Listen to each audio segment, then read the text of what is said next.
하나님의 말씀 사사기 2장 말씀입니다.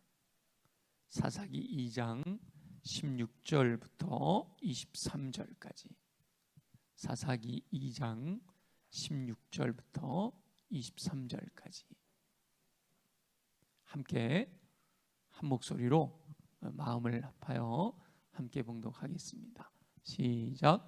여호와께서 사사들을 세우사 노략자의 손에서 그들을 구원하게 하셨으나 그들이 그 사사들에게도 순종하지 아니하고 오히려 다른 신들을 따라가 음행하며 그들에게 절하고 여호와의 명령을 순종하던 그들의 조상들이 행하던 길에서 속히 치우쳐 떠나서 그와 같이 행하지 아니하였더라.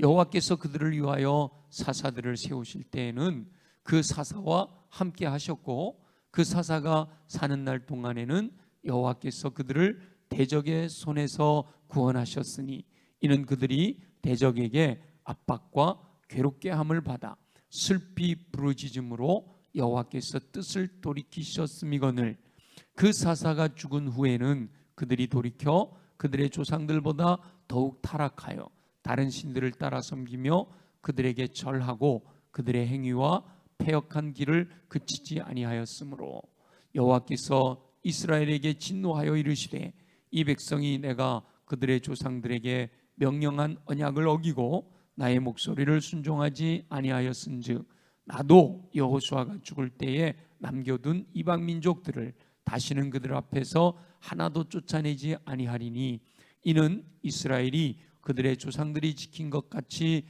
나 여호와의 도를 지켜 행하나 아니하나 그들을 시험하려 함이라 하시니라. 여호와께서 그 이방 민족들을 머물러 두사 그들을 속히 쫓아내지 아니하셨으며 여호수아의 손에 넘겨주지 아니하셨더라. 아멘. 아멘. 지난주에 염려하는 것이 없을 수 없다. 염려가 있다. 근데 우리는 아무것도 염려하지 말라 말씀하신다. 왜 그러냐? 그 염려하는 것을 기도 제목으로 삼아 감사함으로 하나님께 아뢰면 모든 지각에 뛰어난 하나님의 평강이 그리스도 예수 안에서 마음과 생각까지 지켜주신다 라고 약속하셨기 때문이다. 그래서 우리 지난주에 염려할 제목들을, 염려하고 있는 제목들을 놓고 하나님께 감사함으로 아뢰는 기도를 드렸는데요, 하나님께서 응답하신, 지난 주간 한 주간 동안에 응답하신 은혜를 누리신 분들이 계신가요? 네.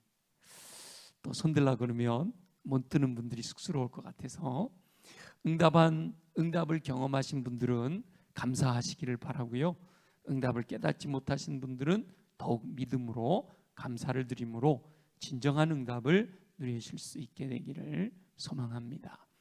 저는 그날 우리 지방회, 제가 지방회장으로 섬기니까 지방회 행사를 앞두고 염려하지 않을 수 없잖아요.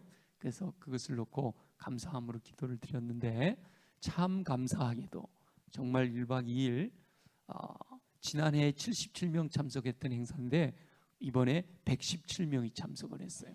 원래는 120명 참석하기로 했는데 그날 아침에 몸살이 나서 못 오신 분이 3분 계셔서 117명. 근데 사고 한 번도 없었고요, 오신 분들이 다 100% 만족했고 너무너무 즐겁고 행복한 시간이었다라는 피드백을 이렇게 들을 수가 있어서 정말 하나님이 응답하셨구나라는 믿음을 갖게 됐고 또 그로 인해서 감사를 드렸습니다.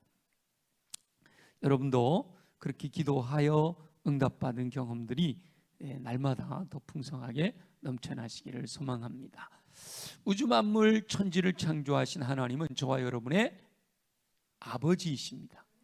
아멘이죠? 하늘 아버지, 하나님 아버지라 부른단 말이에요. 아버지이신 하나님은요 긍휼하신 분이십니다. 사랑하는 자녀들이 슬피 부르짖을 때 뜻을 돌이키시는 분이십니다. 슬피 부르짖는 자녀들의 소리를 외면하지 않으시는 분이시단 말이죠. 사사기를 묵상하면 답답할 때가 많습니다. 어쩌면 하나님의 은혜를 그리 쉽게 잊고 하나님을 떠나는지 몰라요. 하나님께서 가증히 여기시는 우상 숭배에 너무도 쉽게 빠져버린단 말이죠.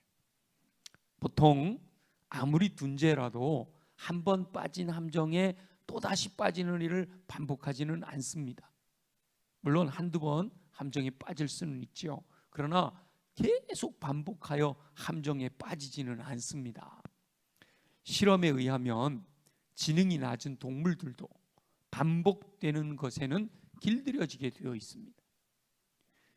지능이 낮은 동물들도 반복되는 것에는 길들여진단 말이에요. 그래서 동물들을 훈련해서 쇼를 할 수가 있는 거죠.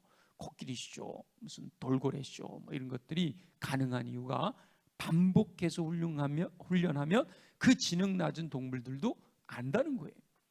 그런데 어떻게 된 것인지 사람들만은 반복되는 함정에 빠져 허우적거리는 모습을 발견할 수가 있습니다. 그것도 미리 경고하셨음에도 불구하고 함정에 빠져버리는 거죠.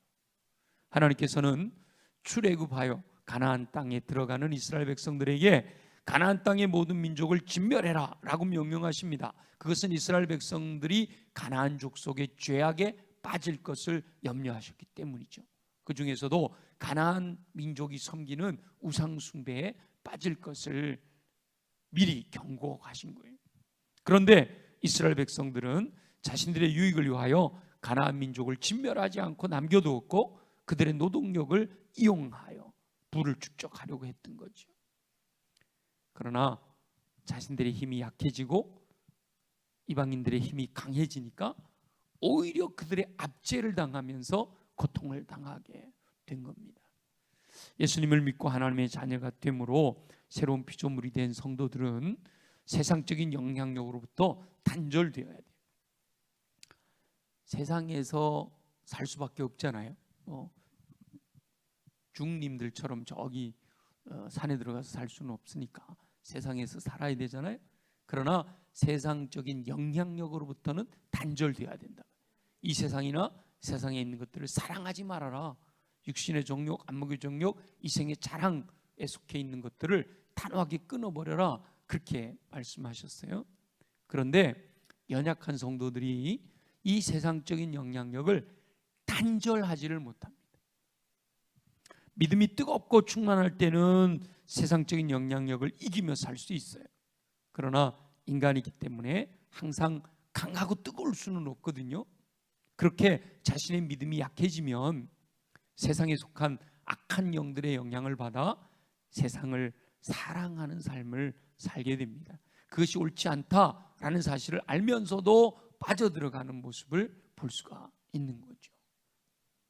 하나님께서는 사랑하는 자녀들이 멸망하는 것을 원치 않으시기 때문에 그들을 책망하시고 징계하시잖아요. 징계하시는 이유는 하나님께로 돌이키기를 원하시기 때문입니다. 하나님의 징계로 인하여 깨닫고 하나님께로 돌이켰으면 이제 다시는 하나님에게서 멀어지지 말아야 되잖아요. 그러나 시간이 지나면 언제 징계를 받았었는지 다 잊어버리고 또다시 하나님께서 가증히 여기시는 삶으로 빠져들어갑니다. 사사기 시대에 있었던 사람들이나 21세기를 살아가고 있는 우리들이나 그 본질이 똑같아요. 그래서 계속 반복되고 있는 거죠. 근데 하나님께서는 그 상황에서도 반복하여 또 쓰러지고 반복하여 또 멀어지고 또 범죄함에도 불구하고 그 상황에서도 다시 깨닫고 하나님께로 돌이키기를 원하십니다. 언제나 돌이켜 하나님께로 나아오기를 기다리고 계신단 말이에요.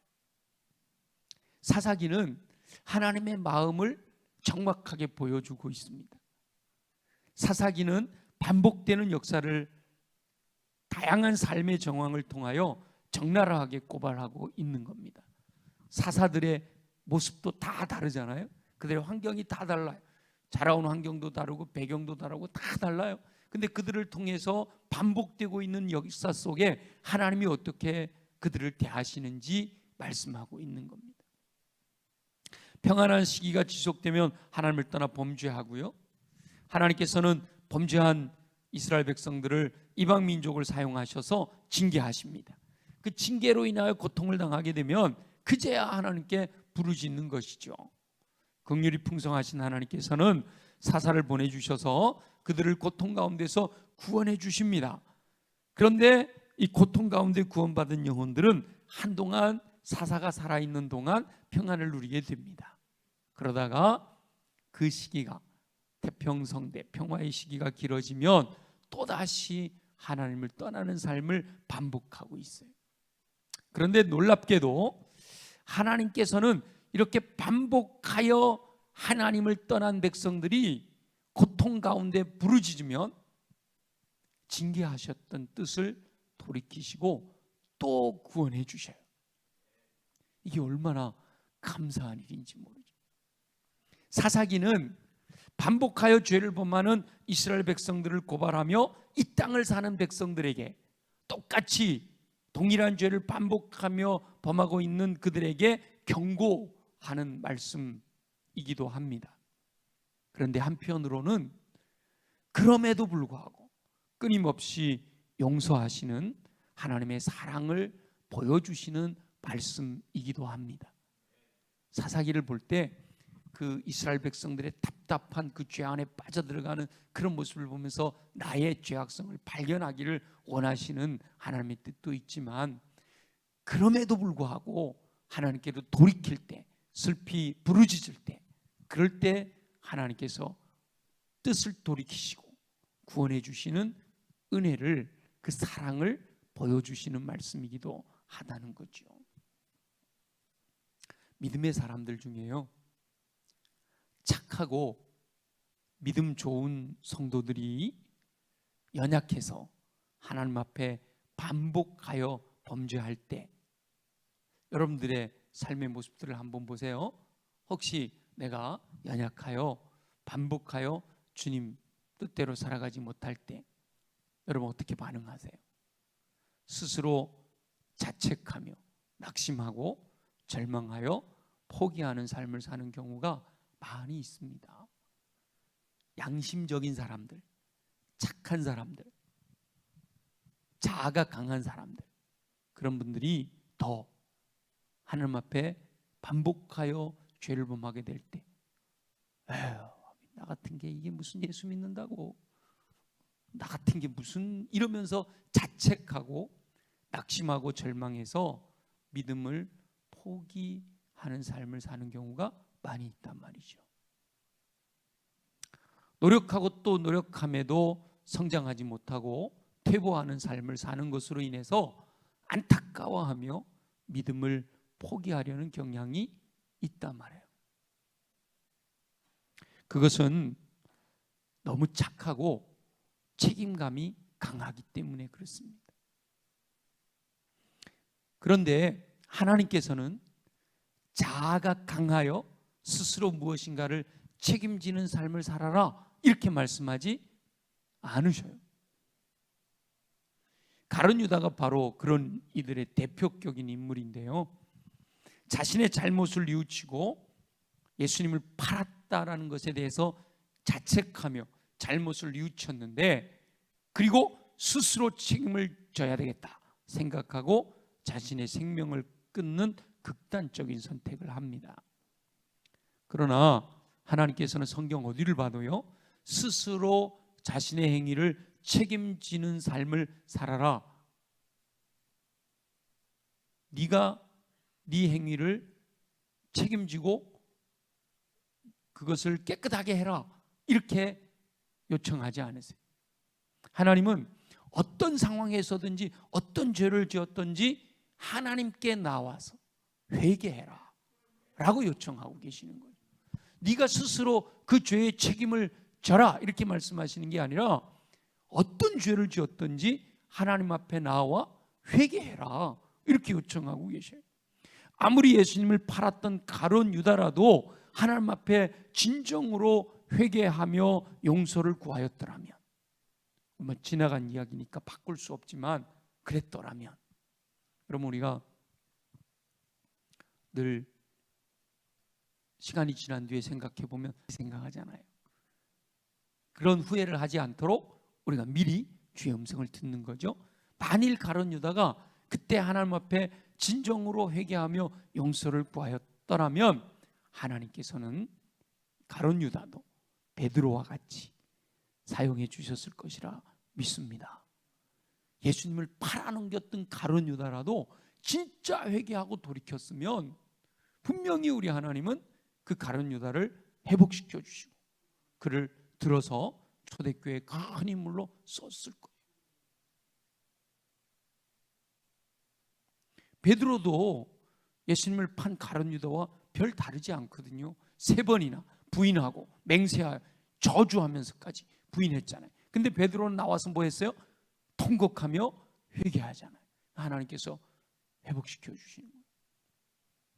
그런데 가룟 유다는 스스로 자책하며 자신이 책임져야 한다고 판단하고 극단적인 선택을 함으로 회복할 수 있는 기회를 놓쳐버리는 거예요.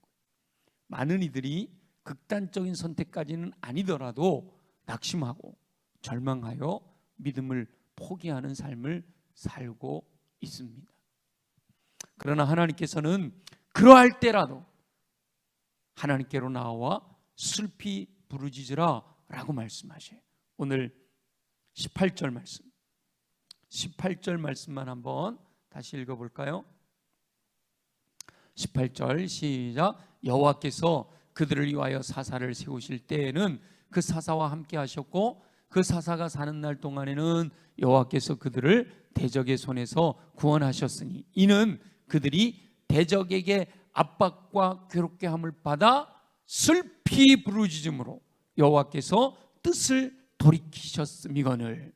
그 본문 속에서 슬피 부르짖음으로 어떤 상황에 있든지 대적에게 압박과 괴로움을 받아 고통 가운데 슬피 부르짖든지 죄 때문에 스스로 뉘우치면서 슬피 부르짖든지 우리 주님 앞에 슬피 부르짖는, 다시 말하면 회개하며 눈물로 통곡하며 주님께 용서를 구하면 하나님께서는 뜻을 돌이키신다라고 약속하셨어요.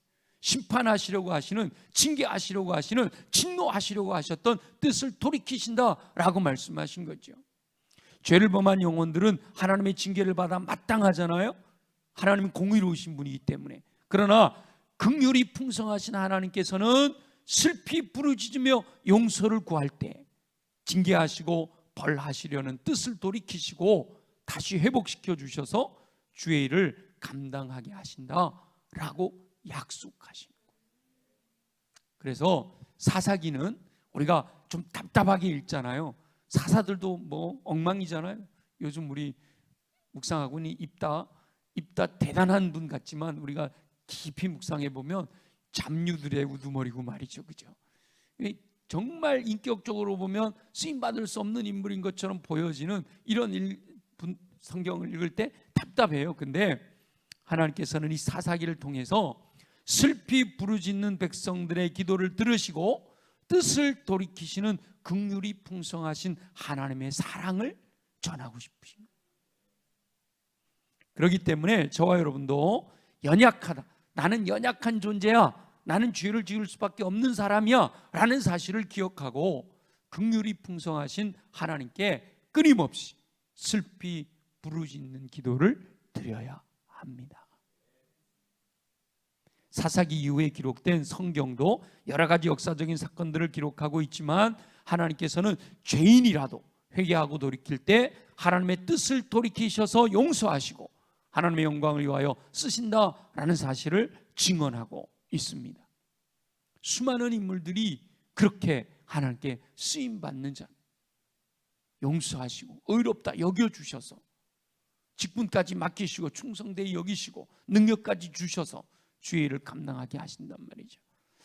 긍휼이 풍성하신 하나님을 신뢰하고 슬피 부르짖으며 회개한 영혼들은 하나님께서 뜻을 돌이키셔서 다시 회복시켜 주시는 은혜를 누렸단 말이에요. 그러나 하나님의 성품을 신뢰하지 못하고 끝까지 자신이 책임지려고 하거나 변명하고 자신을 정당화시키려고 할 때는 용서하지 않으셨단 말이에요. 하나님께서는 본질상 진노의 자녀일 수밖에 없는 인간의 속성을 알고 계십니다. 죄와 허물로 죽어 있어 결코 선을 행할 수 없는 존재라는 사실을 하나님은 알고 계셔요. 우리 체질을 알고 계시. 나보다 나를 더 잘 알고 계시거든요. 하나님이 만드신 존재니까. 그러기에 그 허물과 죄로 죽어 희망이 보이지 않는, 구원의 소망이 없는 그들을 용서하시기 위하여 독생자 예수 그리스도를 이 땅에 보내셔서 희생하셨습니다. 우리가 아직 죄인 되었을 때 그리스도께서 우리를 위하여 죽으심으로 하나님께서 우리에게 대한 자기의 사랑을 확증하셨다. 긍휼이 풍성하신 하나님께서 죄인까지도 사랑하신다 라는 사실을 확증하여 보여주셨습니다. 하나님의 긍휼하심을 믿어야 합니다. 슬피 부르짖는 영혼들의 기도를 들으시고 언제나 징계하시려는 뜻을 돌이키신다라는 사실을 확신해야 된단 말이죠. 이미 성경의 기록을 통하여 반복하여 말씀하시고 또 말씀하시는 거예요. 하나님을 신뢰하는 믿음으로 살아야 합니다. 뻔뻔스러워 보일 수도 있지만 하나님께서는 그 믿음을 보기 원하신단 말이죠. 그래서 얼굴에 철판을 까는 게 아니라 얼굴에 믿음판을 깔아야 돼요. 믿음을 깔아야 돼요. 인간적인 모습이 아니라 믿음의 사람이 되어야 되는 거예요. 하나님의 성품을 신뢰하고 하나님께 나오는 그 믿음을 우리 주님은 보기 원하신단 말이죠. 이 땅을 사는 동안 반복하여 하나님께서 기뻐하지 않으시는 행동으로 영광을 가질 수 있다는 거죠. 물론 깨닫고 돌이켜 그 자리에서 떠나야 합니다. 그러나 혹 연약하여 또다시 범죄할지라도 결코 포기하지 말아라 라고 말씀하고 계시는 거예요. 왜 사사기에 이 똑같은 이야기의 패턴을 반복하고 또 반복하고 또 반복하셨을까요?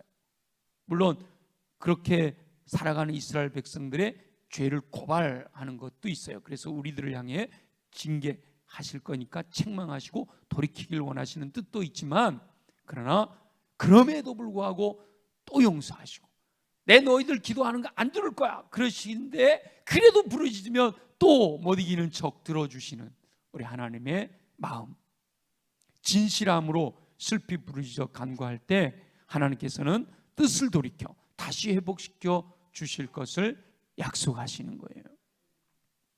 물론 죄를 범하는 자리까지 이르지는 않았을지라도, 이스라엘 백성들처럼 하나님을 떠나서 우상을 숭배하고 이거 이렇다면 당연히 우리가 지금 이 말씀이 적용돼야 되고, 그렇지는 않았을지라도 열정이 식어지고 충성심이 사라지는 상황이라 할지라도 자책하지 말고 다시 한번 슬피 부르짖을 때 하나님께서 그 열정을, 그 충성심을 회복시켜 주실 줄로 믿습니다. 하나님을 기쁘시게 해드리지 못하는 삶을 살고 있을 때 스스로 자학하며 할 수 없다라고 포기하지 말고, 나는 아무리 해봐도 안 되네, 나는 하나님이 버리셨나 봐, 이렇게 포기하지 말고 다시 한번 슬피 부르짖을 때 하나님께서는 뜻을 돌이키시고 다시 일어나게 해주실 줄로 믿습니다. 스스로 하나님을 향한 열정이 메말라 간다라고 생각된다면 그 자리에 머물러 있지 말고 긍휼하신 하나님을 신뢰하고 다시 한번 슬피 부르짖으면 하나님께서 다시 그 뜨거운 열정 허락해 주실 줄로 믿습니다.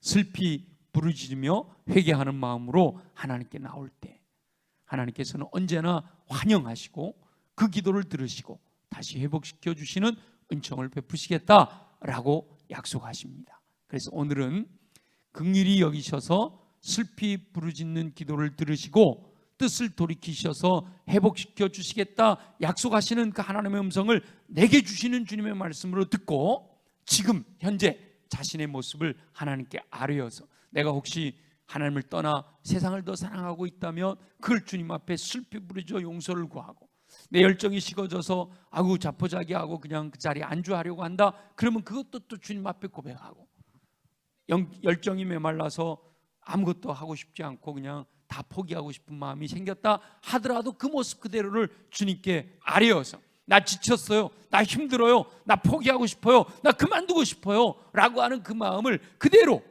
주님 앞에 슬피 부르짖을 때 하나님께서 응답하시겠다고 약속하시니까 이 말씀대로 우리가 부르짖어 하나님이 응답하시는 은총을 누리는 오늘 되어지시기를 예수님의 이름으로 축원합니다. 세 가지, 하나님 앞에 범한 죄가 생각나는데 감히 반복하여 짓고 있는 죄로 인하여 용서를 구하지 못하고 있다라고 생각이 된다면 오늘 우리 함께 슬피 부르짖는 기도를 통해서 용서를 구하고 용서해 주시는 은혜를 얻어 회복하는 은혜가 임하기를 소망합니다. 또 열정이 식어져서 눈물이 마르고 은혜에 감사하지 못하고 현실에 안주하며 무미건조하게 살아가고 있는 분들이 있다면 슬피 부르짖음으로 다시 뜨겁게 하시는 은총을 누릴 수 있게 되기를 소망합니다. 그리고 충성하고 헌신함에도 불구하고 열매가 보이지 않는 것 같아 실망하고 낙심되어 포기하고 싶은 분들이 있다면 오늘 슬피 부르짖음으로 풍성하게 공급하시는 복 누리는 저와 여러분 되시기를 소망합니다.